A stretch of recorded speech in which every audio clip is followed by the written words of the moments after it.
Kuasa hukum Wakil Wali Kota Bandung Erwin menilai penetapan tersangka cacat prosedur.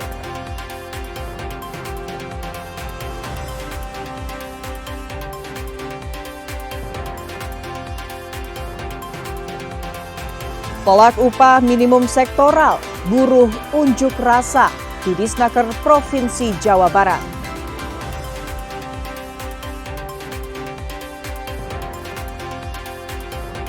Usai mendapat intimidasi setelah mengunggah video kritik jalan rusak di Garut, Holis Muslihin siap menyelesaikan permasalahan secara kekeluargaan.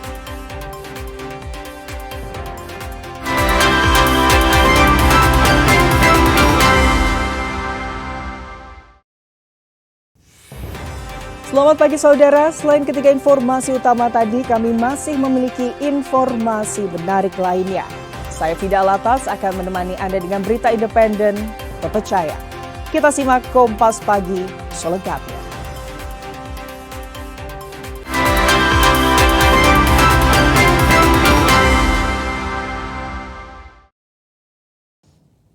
Saudara, sidang pra-peradilan Wakil Wali Kota Bandung Erwin kembali digelar di Pengadilan Negeri Bandung Selasa siang.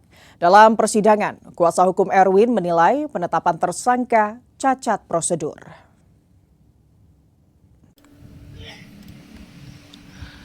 Sidang pra-peradilan Wakil Wali Kota Bandung, Erwin, terkait kasus tindak pidana korupsi dan penyalahgunaan wewenang di lingkungan Pemkot Bandung kembali digelar di pengadilan pada Selasa siang kemarin. Dalam sidang yang digelar dengan agenda pembacaan gugatan pemohon, tim kuasa hukum Erwin memaparkan 7 poin materi gugatan. Di antaranya penetapan tersangka yang dianggap terburu-buru dan tidak sesuai dengan aturan KUHAP, serta putusan Mahkamah Konstitusi.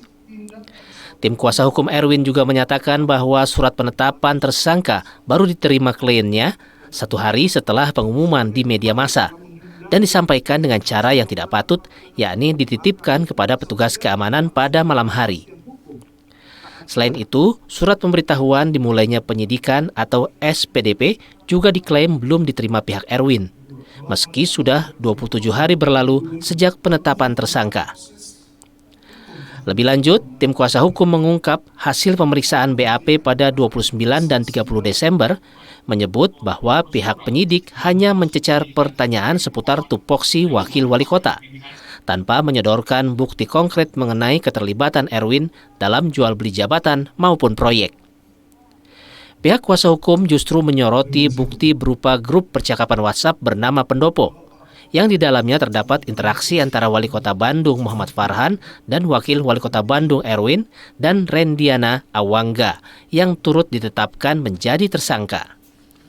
Berdasarkan bukti tersebut, tim kuasa hukum mendesak Kejaksaan Negeri Bandung untuk segera memeriksa Wali Kota Bandung, karena seluruh kewenangan mutasi jabatan dan proyek strategis berada sepenuhnya di tangan Wali Kota. Ya, saudara-saudara sendiri bayangkan seperti apa rasanya diperlakukan seperti itu. Ya, kalau hati orang seperti apa ya beliau yang tahu, yang pasti beliau kecewa gitu. Nomenklatur itu jelas dari 2 bulan lalu, penyalahgunaan kewenangan. Klien kami ini udah kami sampaikan sebelumnya di layer kedua. Di layer kedua terkait jabatan, terkait proyek, segala macam. Layer pertamanya sampai hari ini kan belum pernah diperiksa. Saudara-saudara sendiri tahu bahwa saksi yang sudah diperiksa sudah sampai 80 mungkin kurang lebih. Sidang pra-peradilan akan dilanjutkan hari Rabu 7 Januari dengan agenda mendengarkan jawaban dari pihak termohon. Dalam hal ini, Kejaksaan Negeri Bandung. Abdul Rahim, Kompas TV, Bandung, Jawa Barat.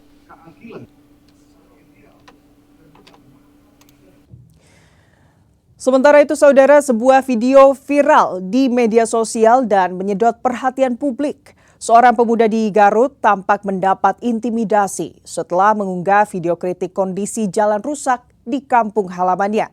Pemuda bernama Holis Muslihin menyatakan siap menyelesaikan permasalahannya secara kekeluargaan dan belum berpikir menempuh jalur hukum.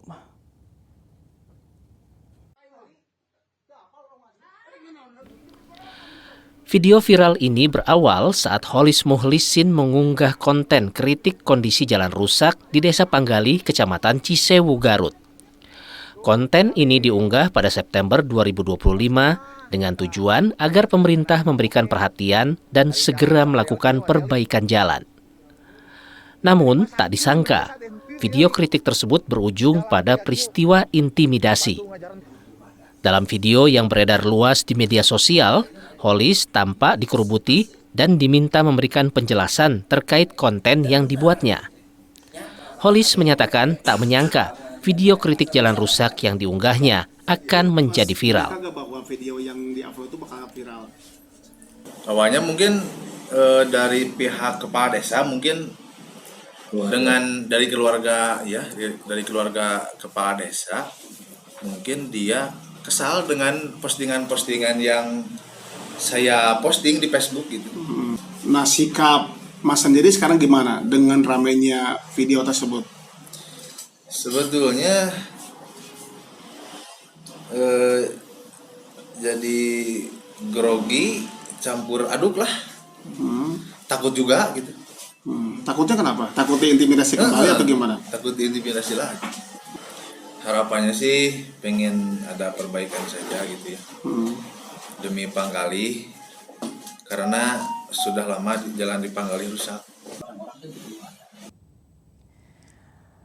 Pasca perayaan Natal 2025 dan Tahun Baru 2026, harga bahan pokok di Kota Bandung terpantau relatif stabil. Di Pasar Kosambi, saudara, ada beberapa komoditas yang harganya sudah turun dan ada yang masih tinggi.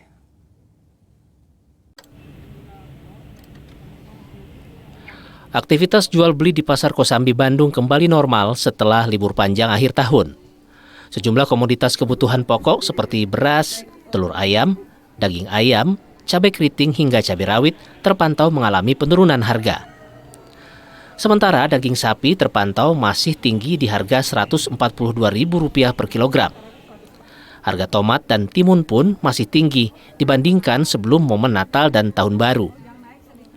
Sementara bahan-bahan dapur seperti bawang merah, bawang putih, cabai merah, cabai keriting kini turun harganya. Contohnya cabai keriting yang asalnya Rp80.000 sebelum Tahun Baru, kini harganya Rp50.000 per kilogram. Kemudian bawang merah yang asalnya Rp50.000 kini menjadi Rp40.000 per kilogram. Namun masih ada harga kebutuhan pokok yang naik, misalnya tomat dan mentimun. Tomat naik dari Rp13.000 menjadi Rp16.000 per kilogram. Mentimun yang asalnya Rp10.000 kini menjadi Rp12.000 per kilogram.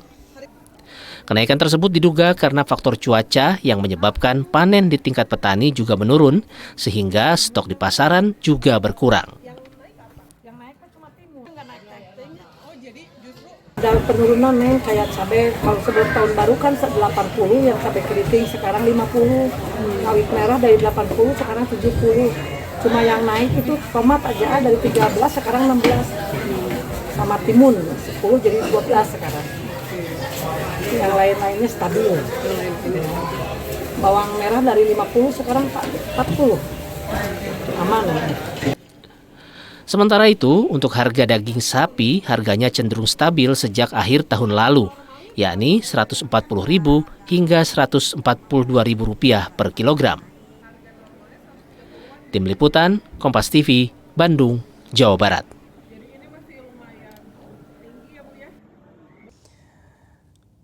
Sementara itu, harga berbagai kebutuhan pokok di Purwakarta masih tinggi. Cuaca ekstrim yang masih berlangsung membuat harga kebutuhan masih belum sepenuhnya turun, meski libur Nataru telah berlalu Senin pagi.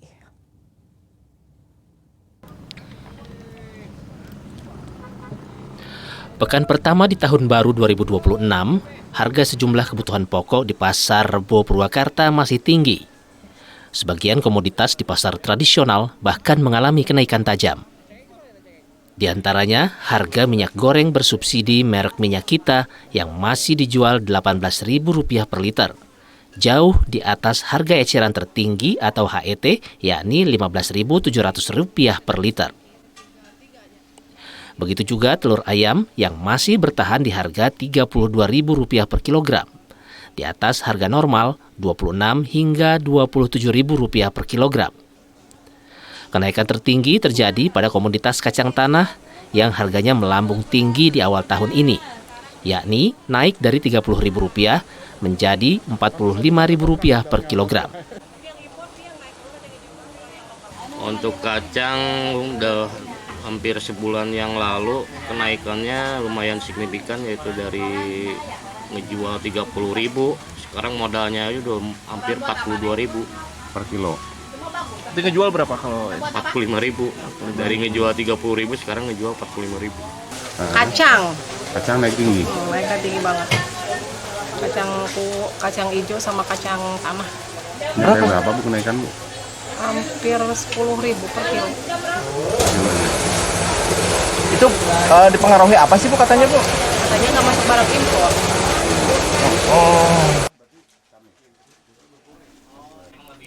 Masih tingginya harga kebutuhan di awal tahun, menurut pedagang, diduga akibat pasokan yang belum sepenuhnya stabil. Meski demikian, untuk harga komoditas sayuran, termasuk cabai dan ayam potong, relatif mulai turun dan stabil. Warga berharap harga aneka kebutuhan di tahun 2026 bisa lebih stabil dan terjangkau agar tidak semakin membebani ekonomi. Hendri Irawan, Kompas TV, Purwakarta, Jawa Barat. Tolak upah minimum sektoral, buruh unjuk rasa di Disnaker Provinsi Jawa Barat.